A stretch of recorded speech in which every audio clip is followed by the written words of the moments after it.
My name is Rachel Davin Carter I never imagined the day would come when I could give my parents anything close to the life they once gave me. Growing up, we were one of those respectable but struggling families.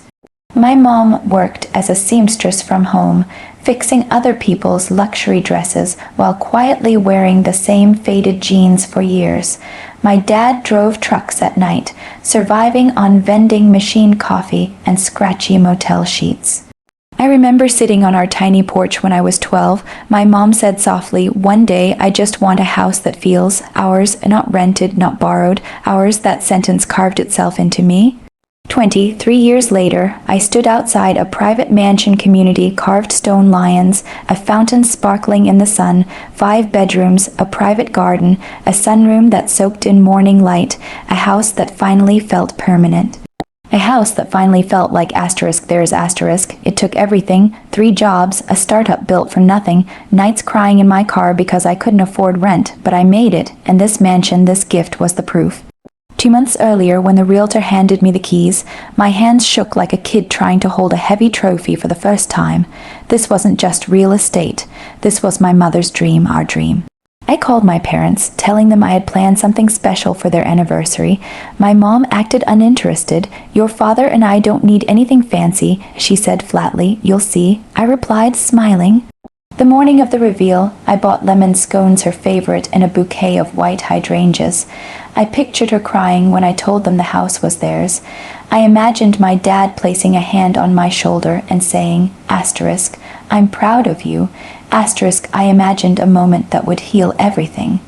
But instead, as I walked into the mansion, I heard voices upstairs. Mom's voice, sharp. A man's voice, not my dad's. "I don't care what she thinks." Mom snapped. "She owes us. After everything we did for her." My chest tightened. The man asked, "Are you sure she'll transfer the house to your name?" "House transfer." My heart dropped. My throat went dry. Mom's voice was steady, cold. "She thinks she's surprising us. Once she signs the closing papers, the mansion will be mine." My stomach turned. "And then," she continued, "we sell it, split the money." The man Charles chuckled, pleased. My vision blurred. I had come to give them a dream. Instead, I walked into a planned betrayal. They didn't love me. They loved what I could give. I backed away, and my heel hit the bottom stair. They descended slowly, like they were prepared. Mom smiled. "You're early." I stared at the man beside her. "Who is he?" "This is Charles," she said dismissively. He extended his hand. I didn't take it. Mom grabbed a hydrangea stem like it was hers. "We know about the deed transfer. Just bring the papers Monday." "This is my house," I whispered. "For now," she corrected. Those 2 words hit like a punch. "Where's Dad?" I asked. "At home," she said. He didn't feel like driving for some mystery errand. So she brought a stranger into the house meant for my parents to plan how to drain it. I stared at her. "You were going to sell it." "It's the smart choice," she snapped. "You'll make more money anyway." "You don't want the house," I said. "You want the money." She didn't deny it. "You owe us," she said sharply. "That's what good daughters do." "No," I said. "That's what manipulated daughters do." She shoved a folder at me. "Sign it. Stop being dramatic."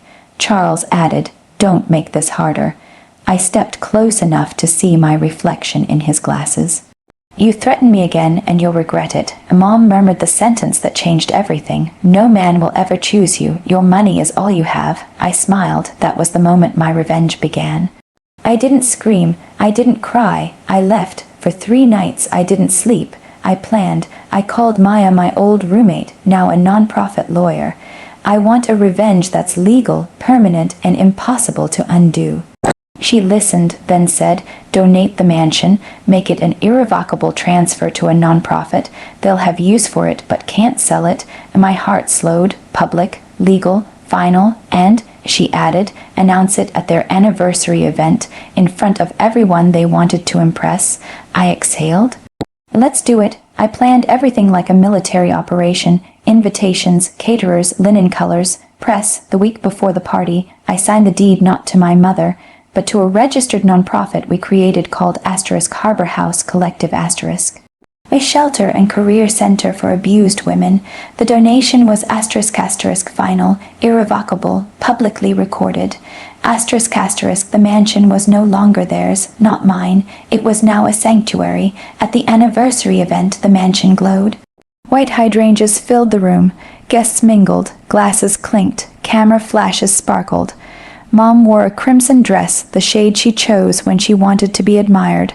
I stepped to the microphone. 55 years of marriage is a legacy. I began. So I wanted to honor it with something just as lasting. Phones lifted, guests smiled. Mom leaned toward Charles, whispering, "Wait for the announcement about the sale." I clicked the projector. A slide appeared. Asterisk asterisk, Harbor House Collective, a sanctuary for women rebuilding their lives. Asterisk asterisk, I am donating this mansion. I said, to be a women's shelter, effective immediately. Gasps, Mom paled. Rachel, what are you saying? It's done, I replied. The deed has been transferred, permanently. You gave it away, Charles snapped. No, I said, I gave it purpose. Whispers rose, applause followed, someone cried, a woman stepped forward. I never had a safe place to sleep. Thank you. Mom stared at me, trembling with rage. You humiliated me. No, I said softly. I freed myself. Later, Dad called. He met me at the waterfront. He unfolded a paper I hadn't seen in decades, a childish drawing of a house labeled, asterisk Mom plus Dad's real home. Asterisk, you kept this, I whispered. He nodded. I wanted you to know I'm proud of you. One tear fell, the kind that heals. A month later, Mom asked to meet at a cafe. We can reverse the donation, she insisted. We can fix this. No, I said. You embarrassed me, she hissed. You embarrassed yourself. I raised you, she said, grasping at power, and then you tried to cash me in. She went silent. I love you, I said, but I'm done earning your love. I walked away. Not out of anger, out of peace. Today, women sleep safely in that mansion. There is laughter in rooms that once held greed. Dad visits to fix hinges and plant roses. Volunteers call him House Dad. The mansion ended up giving a family just not the one I was born into. Sometimes the sweetest revenge is giving the thing they tried to exploit. To people who will cherish it, the mansion wasn't the gift. Asterisk asterisk, my freedom was. Asterisk asterisk.